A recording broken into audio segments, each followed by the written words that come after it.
गर्मियों की वह एक खुशनुमा और सुहानी सुबह थी। भैया ऑफिस के एक बेहद ज़रूरी प्रोजेक्ट के सिलसिले में 2 दिनों के लिए शहर से बाहर गए हुए थे।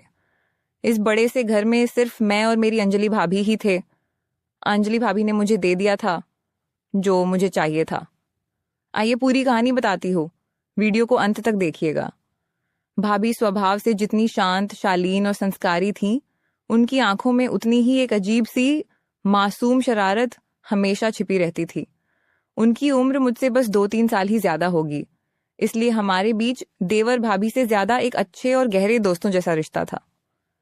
मैं सुबह देर से सोकर उठा और अपनी आंखें मलता हुआ सीधे किचन की तरफ चला गया, जहां से अदरक और इलायची वाली चाय की बेहतरीन खुशबू आ रही थी। किचन के दरवाजे पर खड़े होकर मैंने देखा कि भाभी गैस के पास खड़ी थीं। हल्के नीले रंग के कॉटन के सूट में वो सादगी की मूरत लग रही थी। उन्होंने सुबह सुबह स्नान किया था, जिसकी वजह से उनके खुले और गीले बाल उनकी पीठ पर बिखरे हुए थे और उनसे मोगरे की हल्की हल्की खुशबू आ रही थी। मैंने चुपके से पीछे जाकर दीवार का सहारा लिया और उन्हें निहारने लगा। मैंने मुस्कुराते हुए नींद भरी आवाज में थोड़ा फ्लर्ट करते हुए कहा कि भाभी, इतनी अच्छी खुशबू इस चाय की है या फिर आपकी? मेरी आवाज तान सुनकर भाभी अचानक चौंक गई, लेकिन जैसे ही उन्होंने मुझे देखा, उनके चेहरे पर एक प्यारी सी मुस्कान तैर गई। उन्होंने अपनी एक भौं उठाई, हाथ में पकड़ी हुई कलछी को मेरी तरफ लहराया और शरारत से बोली कि यह खुशबू सिर्फ और सिर्फ चाय की है जनाब।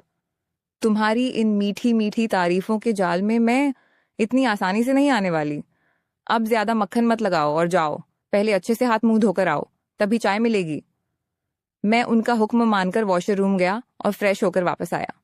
तब तक भाभी ने डाइनिंग टेबल पर गर्मा गर्म पराठे और चाय परोस दी थी। हम दोनों आमने सामने बैठ गए।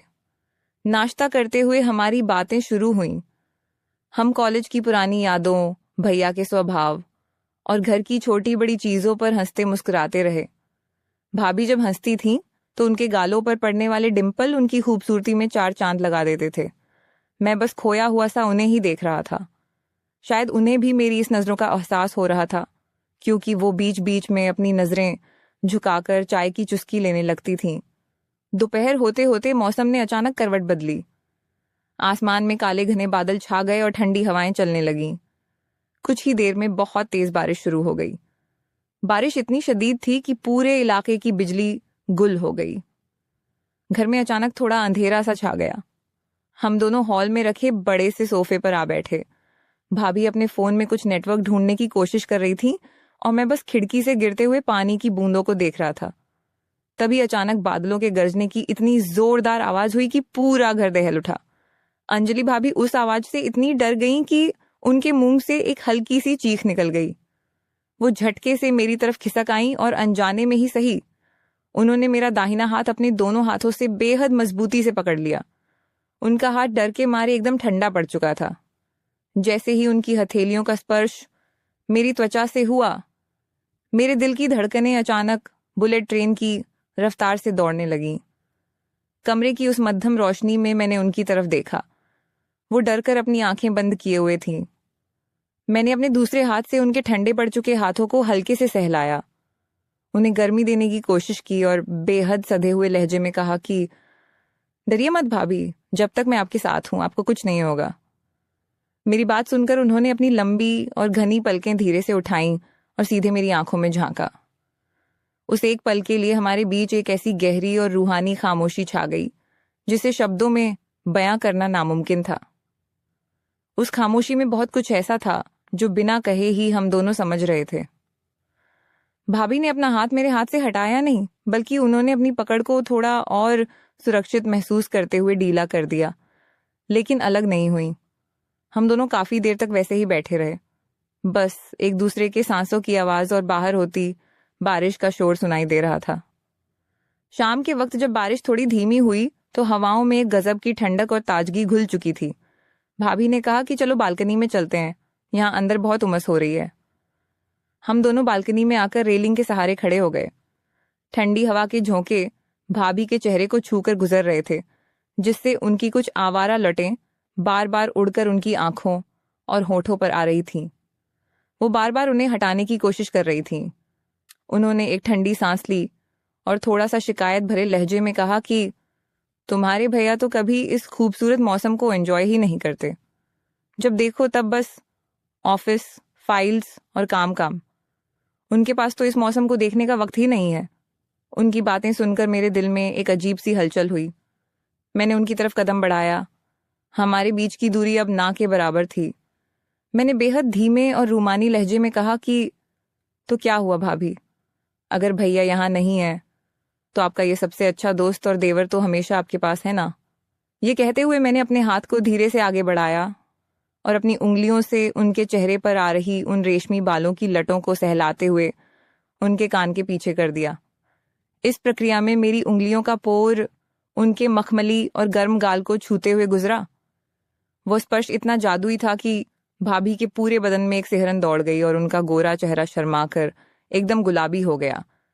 उन्होंने विरोध नहीं किया, बल्कि अपनी आंखें पूरी तरह से बंद कर लीं और एक गहरी, सुकून भरी सांस ली। उनका इस तरह आंखें बंद करना जैसे मुझे यह मूक अनुमति दे रहा था कि मैं उनके इस रूप को जी भरकर निहार सकूं। बालकनी में गिरती हुई बारिश की कुछ बौछारें हमारे चेहरों पर पड़ रही थीं, जिससे माहौल और भी ज्यादा जज्बाती हो गया था। मैंने अपना हाथ उनके कंधे पर रखा और उन्हें धीरे से अपनी तरफ आकर्षित किया। भाभी ने भी बिना किसी झिझक के अपना सिर मेरे कंधे पर टिका दिया। हम दोनों बिना कुछ बोले बस उस गिरते हुए पानी और ठंडी हवा के बीच एक दूसरे की मौजूदगी को महसूस कर रहे थे। उस पल में कोई वासना नहीं थी, कोई शारीरिक भूख नहीं थी, बल्कि सिर्फ दो दिलों का एक दूसरे के प्रति असीम झुकाव, सम्मान और एक निश्चल प्यार था। रात का समय हुआ तो भाभी ने किचन में जाकर बहुत ही सादा लेकिन स्वादिष्ट खाना बनाया। डिनर के दौरान भी हमारी आंखों के इशारे बहुत कुछ कह रहे थे।